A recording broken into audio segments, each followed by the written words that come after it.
Mesdames et messieurs, bonjour et bienvenue sur CTV, votre chaîne dédiée aux actualités politiques et sociales du Cameroun. Aujourd'hui, un sujet brûlant qui touche à la fois notre conscience collective et l'avenir de notre nation, la grâce présidentielle. Alors que nos voisins célèbrent régulièrement des actes de clémence envers leurs détenus, au Cameroun, le silence persiste. Pourquoi? Quelles en sont les causes? Et surtout, qu'en est-il des conséquences sur notre cohésion nationale? Restez avec nous, car cette analyse pourrait bien bouleverser votre perspective.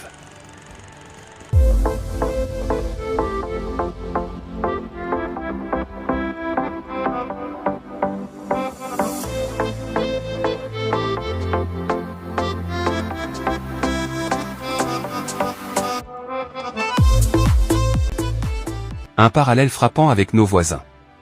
Saviez-vous qu'en République centrafricaine, 400 détenus viennent de bénéficier d'une grâce présidentielle? L'année dernière, la Côte d'Ivoire avait également accordé ce privilège à près de 3000 prisonniers. Et nous, Camerounais? Depuis plus de 10 ans, aucune mesure semblable n'a été prise.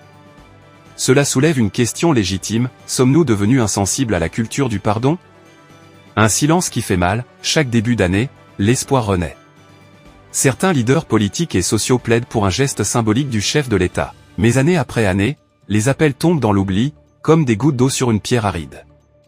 Ce silence est-il volontaire, ou les conseillers du président sont-ils coupables de négligence? Quand le serpent est dans ta case. Un proverbe africain dit, quand le serpent est dans ta case, ce n'est pas celui dans la brousse qui te préoccupe. Ce serpent, c'est le ressentiment qui ronge notre société. En refusant de pardonner, nous cultivons la méfiance et le désespoir. Pourtant, n'oublions jamais, la prison, c'est comme le cimetière, elle n'épargne personne. Une nation divisée, une solidarité absente, le Cameroun d'aujourd'hui semble marqué par un profond égoïsme. Chacun pour soi, et personne pour les autres. Les détenus deviennent des oubliés, abandonnés dans des cellules insalubres. Mais est-ce ainsi qu'une société apaisée peut se construire? Un simple geste, comme la grâce présidentielle, pourrait pourtant raviver l'espoir et réconcilier les cœurs brisés.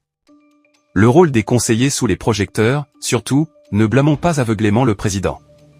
Comme le dit un dicton, le marché ne parle au roi que par les oreilles de ses conseillers. Ces derniers, souvent plus préoccupés par leurs intérêts personnels que par le bien commun, omettent de transmettre l'urgence de certaines décisions.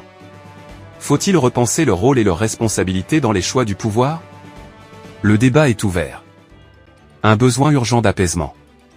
Plus que jamais, le Cameroun a besoin de se retrouver. La grâce présidentielle n'est pas qu'un acte de clémence, c'est un symbole puissant qui peut panser les plaies d'une nation meurtrie. Pourquoi attendre encore? Chaque jour de silence renforce les divisions et alimente les rancunes.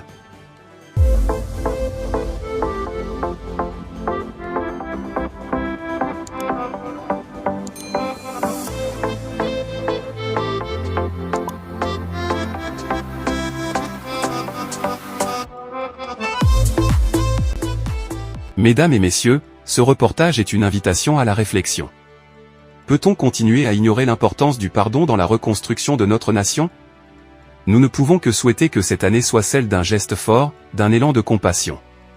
Le Cameroun en a besoin. Avant de conclure, nous vous invitons à réagir dans les commentaires. Que pensez-vous de cette situation? Devrait-on instaurer une grâce présidentielle annuelle pour renforcer la solidarité nationale? Partagez vos avis et vos idées. Et surtout, n'oubliez pas de vous abonner à CTV pour rester informé des actualités les plus importantes. À très bientôt pour un nouveau débat, toujours avec professionnalisme et objectivité. Merci de nous avoir suivis.